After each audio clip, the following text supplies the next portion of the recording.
The Puck Portfolio with Andy MacNeil. Hey, welcome to the Puck Portfolio. My name is Andy MacNeil. I'm your host. I'm here on weekdays to provide NHL picks, projections, betting advice, and more throughout the NHL playoffs. And I'm joined by my producer, Jake. How you doing, buddy? Doing good, doing good. Happy Monday to everybody out there. I hope you enjoyed the weekend of hockey. He's doing a lot better now that he doesn't have to cheer for the Boston Bruins like he did in the first round. Now he can actively cheer against them, and that has made him much more cheerful. It seems, although he hasn't been boastful. I appreciate that. He's not rubbing it in my face too much, but I can tell he's got a little bit more jump in his step today, more than most days. With the Bruins now down 3-1 in their second round series versus the Florida Panthers. Of course, the Oilers also down now 2-1 in their series versus the Vancouver Canucks. But let's talk about Monday, May 13th. Of course, this show is sponsored by NorthStar Bets. You can check out NorthStar Bets via the link in the description below. And they've got a pretty good price. In fact, they've got the best price in market right now on the Dallas Stars money line, plus 123. I'm just going to double check that is still indeed the price that is available at NorthStar Bets. And if it is, I'm going to lock that in here on the show because I think that is a pretty good price. Yeah, plus 123 available at NorthStar Bets. Dallas Stars money line. Of course, the Stars lead the series 2-1. By my estimation, they've got about a 73% chance of moving on to the next round. That works out to about a minus 265 series price. The series price at NorthStar Bets currently is minus 240. But yeah, plus 123 on the game 4 money line. I'll take that. Absolutely. Because I think this one is, it should be a lot closer to a pick 'em. In fact, I've got the Stars winning this game roughly 49% of the time. So, quite a big edge here. So I'm going to risk one unit at plus 123 on Dallas to win game 4. Jake, I know it's a little bit tough. I mean, I spent most of the entire 2022 playoffs in Toronto while I was working for Sportsnet. And trying to stay up to watch those Western Conference games is pretty tough. Have you had the chance to watch any Dallas and Colorado, or have you mostly been catching the highlights? Yeah, it's mostly highlights the next day and things like that. Haven't really stayed up for a lot of the Western Conference action. Um, yeah, I will say that I'm a little bit surprised. I thought going into this, Colorado had a lot of momentum, just and the way that Game 3 went caught me a little off guard. So yeah, I mean, I agree with you. I think the momentum is firmly in the Stars' corner, and definitely going to make a good bet tonight. Yeah, Dallas. I think they've played maybe their poorest at times in game number 3. But of course they got the goals. Jake Ottinger was great. They were really good defensively. I think they focused a little more on the defensive side of the game. But Colorado did have some periods where they pushed pretty hard. But I thought the Avalanche's chances were much more discreet than the Stars. The Stars had fewer quality scoring chances, it seemed, but their scoring chances were pretty glorious ones. So I think Dallas has done a good job getting through to the Avalanche defense, penetrating the zone. But of course, I think the 4-1 score in Game 3 was a bit misleading. I think the game probably should have been a bit closer. I think Game 4 will be a bit closer, but I still like the Stars here at plus 123. Most sports books have Dallas sitting at plus 115 or worse.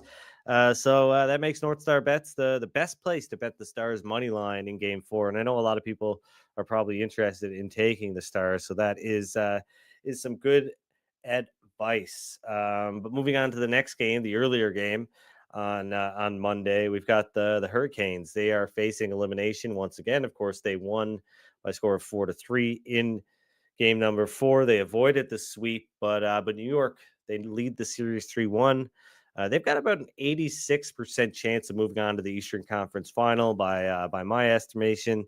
But I thought they played their poorest game of the series in game number 4. Makes sense with the Hurricanes backs against the wall, must win game. They owned 59% of the expected goals. Carolina did in the game that was during even strength play, according to Evolving Hockey. And Game 5 set at a pick'em at NorthStar Bets and most sports books for that matter. The Rangers listed at minus 107. The Hurricanes listed at minus 109. I think the Rangers should be a minus 103 favorite, if you want to call it that, but basically a coin flip. And if either team, I would expect it would be the Rangers. If any team gets up to the plus 110 range for some reason that isn't related to an injury, etc., then I think I would take that team. And if it is the Rangers, I feel pretty comfortable taking the Rangers. Shesterkin has been great. He's the current Conn Smythe Trophy favorite at NorthStar Bets. McDavid's still in second place. So a little bit of faith, I guess, in the Oilers to get back in their series. But Vancouver, man, they lead the series 2-1, and now they have around a 54% chance of eliminating the Edmonton Oilers and moving on to the Western Conference Final. Edmonton, they have not been able to hold a lead, and really the only time they've looked really strong is when they're trailing, when Vancouver has been sitting back. And so that's not a great sign. As the coach said, Chris Knobloch said after the game, that they need more saves from Stuart Skinner, and obviously, but even if he gives them 900 goaltending, they're relying on one line, one defensive pairing, and it's not working. It looked great in game 2. The Canucks were pretty overwhelmed when the McDavid line of Hyman and Draisaitl. Of course, the Oilers loading up that top line with Draisaitl, McDavid, and Hyman. The Canucks were totally overwhelmed in game number 2. The shot attempts, I believe they were 30-7 in favor of the Oilers. Scoring chances were 18-1 in favor of the Oilers. This is according to Natural Stat Trick. That's in game 2. In game 3, a much different story. The Oilers are the home team. You thought it would have been a bit of the same story given that they had last change, but yeah, the Canucks did a great job. JT Miller's line was really good against the McDavid line in particular. They were really hard on number 97 and made it tough for him to really do anything at even strength. And the Canucks power play came alive, scoring 2 goals. That's the second game in a row that they've had some success on the power play after looking pretty poor on the man advantage in round 1 and to start the series in game 1. But yeah, I mean, regardless of who wins this series, I don't think either team is going to have much success against the Dallas Stars or the Colorado Avalanche. So yeah, the Oilers, man. I think if you're an Oilers fan, you've got to feel like they are maybe further away than they've ever been. Like the team almost seems worse than last year. Uh, getting outplayed by the Vegas Golden Knights. Or getting outscored by the Vegas Golden Knights. Given the stature of that team, not all that surprising. The Canucks, on the other hand, not that I don't think Vancouver is a good team. I think they've proved that they're a formidable opponent, but I think more than anything else, they proved that Edmonton, was a bit of a paper tiger. And man, I wish I had a better read on the Oilers. And I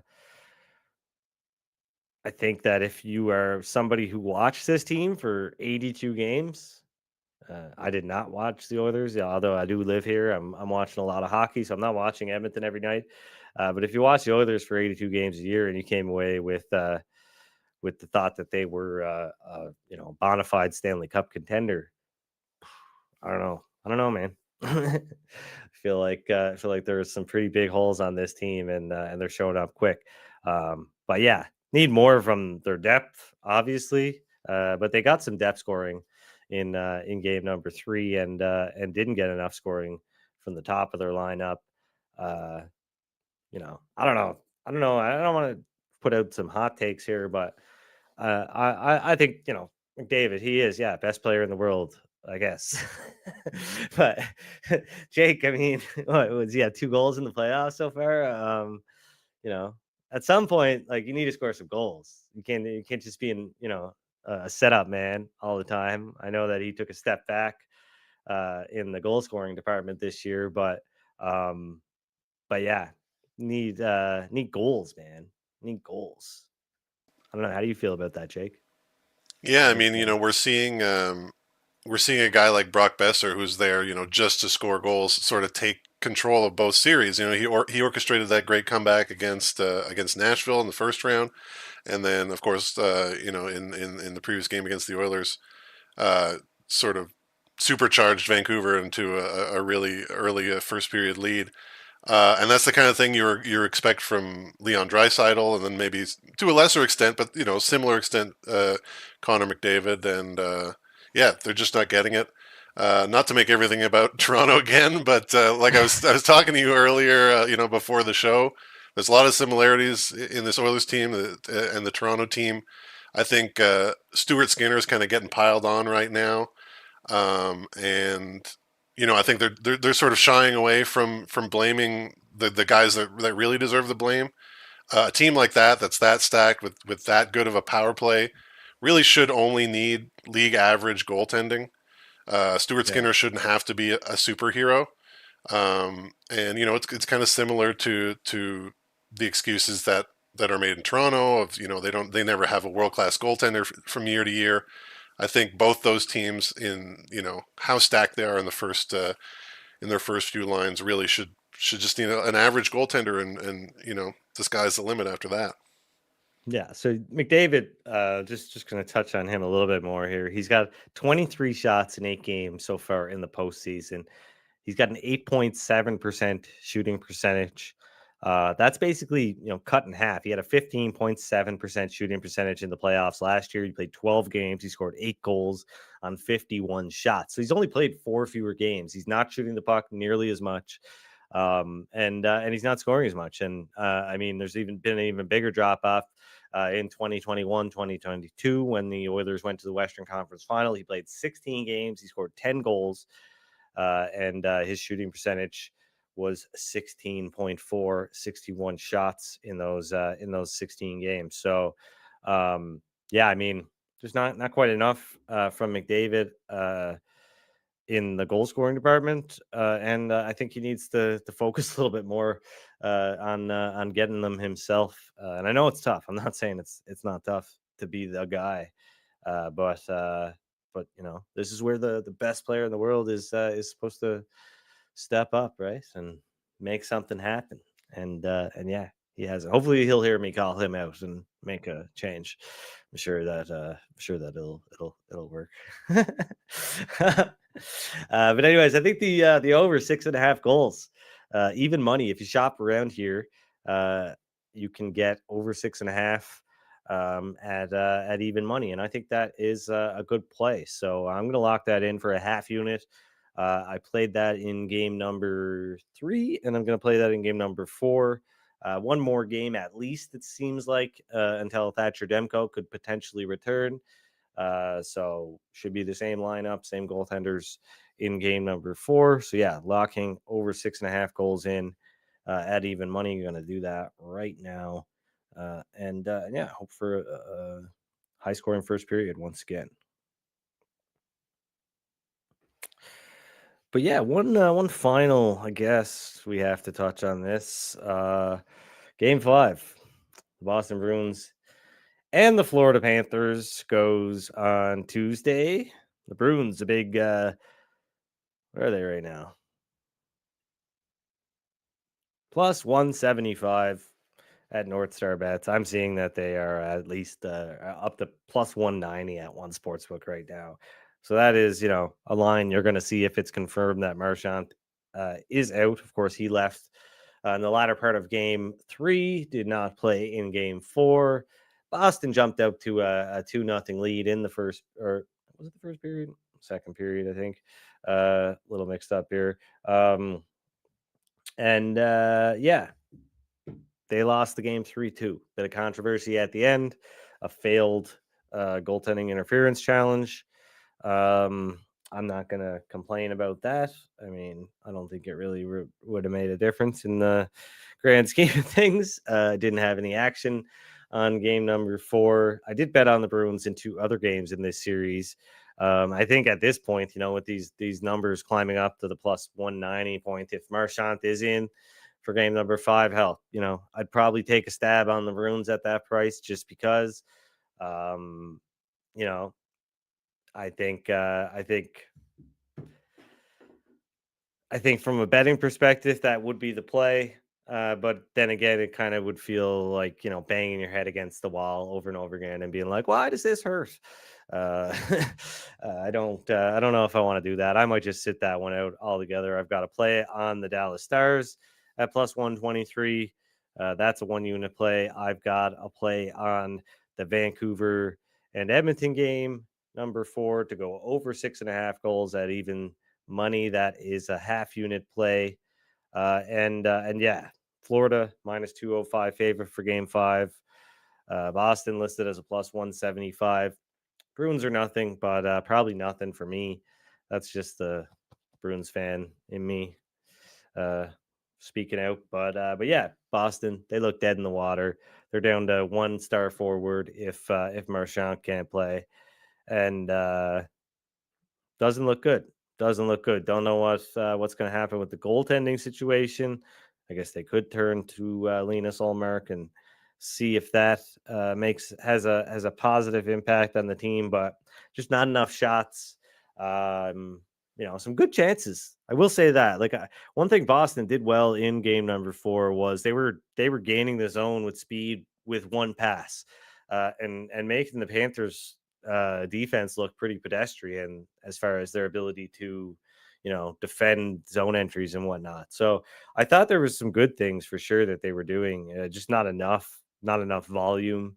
And yeah, I mean, when it's guys like Danton Heinen and Charlie Coyle and Morgan Geekie that are the ones getting the chances, it's not a great spot to be in. It's different than having, Barkov, Kachuk, Reinhart, Verhaeghe. The Panthers are just, stacked in that area. And then they've got guys like Tarasenko chipping in and stuff. And at one point, not too long ago, a few years ago, Tarasenko was one of the top producers in the NHL. So they're a pretty stacked team offensively, and they're great defensively. Bob has been. I don't think Bob's had to be all that solid, but he's made some big saves. Yeah, I mean, after letting those 2 goals in game 4, he made some pretty big saves to keep it at 2-0 and let the Panthers get back in it. So I mean, he's been good enough. And yeah, Florida about a 94% chance of moving on to the Eastern Conference Final for the 2nd year in a row, and eliminating the Boston Bruins for the 2nd year in a row. But yeah, sad day to be a Bruins fan. The world will be even sadder because it'll probably be over. There's according to the betting market, around a 66% chance that it will be over. So take that for what you will. But yeah, I'm just betting the over, small play on the over in the Oilers and Canucks game 4. Full play on the Dallas Stars at plus 123 on the money line in game number 4. But that does it for today's episode of the Puck Portfolio. Thanks for tuning in. Drop a like on the video and subscribe to the Canada Sports Betting YouTube channel if you have not already. Thanks a lot. Good luck with your bets, and I'll see you tomorrow.